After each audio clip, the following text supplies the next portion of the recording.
Okay, thanks for watching my video. I hope that you're able to learn something from what I'm doing here, and you'll be able to shoot your gras here, find out whether or not you even want to buy one if you haven't bought one yet. So what I've got here is a French colonial gras, originally a chassepot, dated 1866, converted to a gras after 1874. This particular one is a colonial, so it's a little bit shorter than the long rifle. Had it for about 11 years. I finally got to shoot it, and so I'm going to show you what I've done to reload the damn thing. So what I have here are newly made cases made by NDFS 11 by 59R is what it says back here. I'm going to show you the quick, simple, typical reloading process just to get that out of the way. This is my Lee dies. They always come with some sort of a diagram, and so we put a little bit of a imperial sizing wax, very typical. Alright, I'm going to put that into the shell holder. And, well, typical, of course. You put the die down in there until it touches the shell holder. And that's how you know when to stop. And then you resize it and decap it. Mine's already been decapped and washed, so, or I'm sorry, put through the tumbler. Now, here's the first thing you need to watch out for. This particular brass here, the primer pocket is actually pretty small, and so a large rifle primer does not work. What I ended up using was this smaller large pistol primers, and they just are the right size. Now I already have one in here. Let's raise that up, put that in there. Excuse me while I do a little there. It's in. Let's get this out. Let's look at it. Okay, nice and flush. Cool. Good job. Now, the next part here is going to be the bullet sizer, or the bullet setter. Okay. Now, normally what you do when it comes to reloading is you put the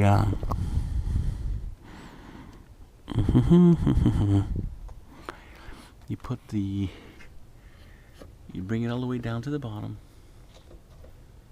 Then you back it off a quarter turn. Okay, then you lock it. But this is very important. The bullets that I have here have these grooves on them, and every time that I've loaded bullets with this groove on it, when you back off the bullet setter, it doesn't hold the bullet tightly. So if you have these bullets here with these grooves on it, do not back it off. Do not back it off one quarter turn. Okay, leave it all the way flat. Now, I have my my original gras here that I measured, but like I said, these come with diagrams also, and so I know how deep I want to go. And so, oh, by the way, for powder I'm using IMR 4198 because I do not want to bother with black powder, and we will discuss that in a minute. Now, for this particular weight of bullet and the type of powder that I'm using, I can go as high as about 37 grams or 37 grains.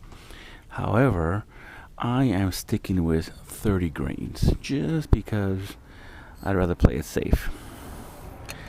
It is very old, so I already had that set up.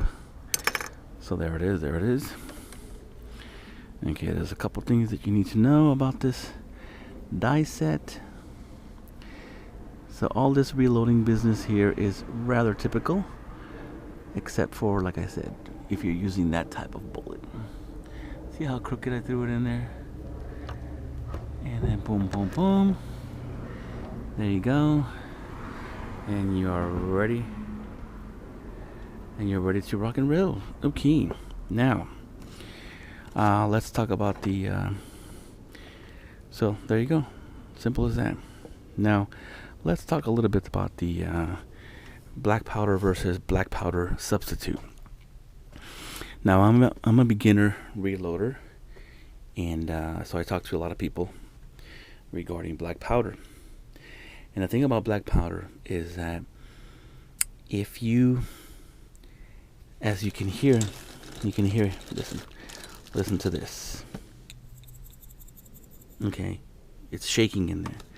This is the original bullet. Okay, for those of you who have seen how to load a Martini Henry with black powder, this is basically being loaded the same way.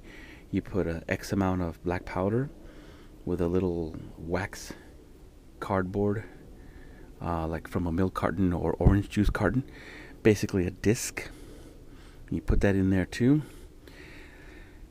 Then you can put about a 1/8 thickness of like beeswax or grease cookie, as they call it, a grease cookie. Some people mix animal fat or grease or something, beeswax, and you have it in a plate, and then anyway, if you've seen reloading the Martini Henry, this is basically the same thing. Then after that, you put another waxed little piece of cardboard. Then you put the bullet on there. Okay.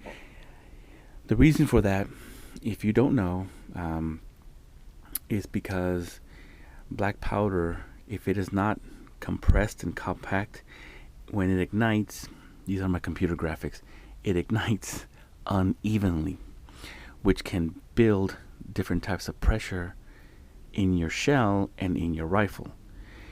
And it can either damage your rifle, or if it's bad enough, it can explode and damage your face or your hands. And so that's why black powder has to be compressed, and all that other junk is up there. As a matter of fact, here are some shells for the 11 millimeter Mannlicher, which I'm going to be converting into gras ammo, because, in case you didn't know this, you can shoot this ammo in your gras. However, the black powder is so old, it's just, I shot it 3 times and 3 of them cracked, like right along right here, just completely cracked. Nothing came back at me. Nothing was wrong with me. Nothing was wrong with my rifle.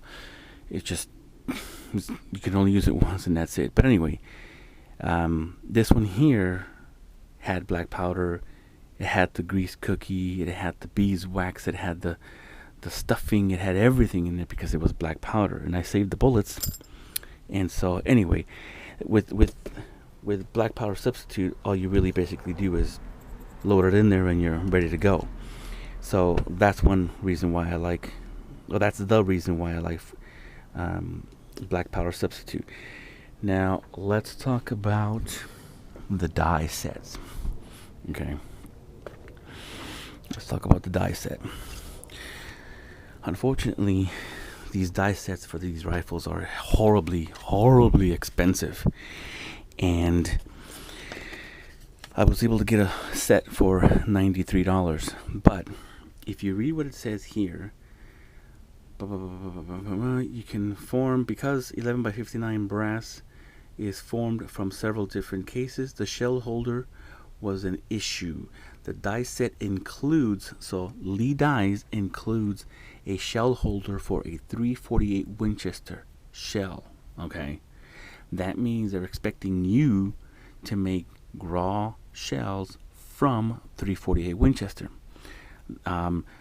Also here it says you can also use 5110 Winchester brass, and you will use the number 5 shell holder from RCBS, and you'll have to do some modifications, which the modifications I think are going to have to be cutting out the groove for those of you who have shell holders like this one here.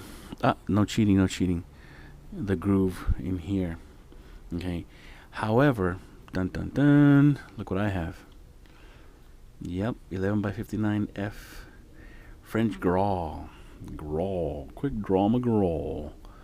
Yep, I got a shell holder for the gras. And where did I get that? And as a matter of fact, you can get ammunition like this ready to fire, or you can get the shell, the cases by themselves ready for you to load from, if you have not found it, a company called Buffalo Arms. And unfortunately, look at the prices. A box of 20 ready to fire, $100. A box of brass, 20 for $84. And they're out of stock. They're ready to go. So if you have that much money, but then what are you going to do with it after you fire it, right? You're not going to throw it away. You want to reload it. Here, this company has, this is where I got mine, for basically $25 plus shipping. It's a discontinued item, and I just got it in April 2019. So if you have a gras, I would highly recommend that you immediately get one of these. It's made originally by RCBS, but it is a discontinued item. So I would hurry up and get one just in case they run out one of these days, just in case you stumble on some brass like I did. I got 20 pieces off Gunbroker for like $30. I guess somebody just didn't want to reload it or something. I don't know. Anyway, I got lucky. Now, there is a couple of other people besides Lee who make the dies. RCBS is one, but they're out of stock. This one here is C&H or CH Tool. They're very expensive, as you can see, but they're also out of stock. And so it's very difficult, unfortunately, to get the materials for this stuff. But that's the name of the company, Buffalo Arms, just in case you haven't found it. And those are the things that I think are important to know, is that the die set doesn't come with a shell holder for the gras, so you want to buy that separate. And the primer that you would use is a large pistol primer. And well, that's about it. Good luck in shooting, and have fun.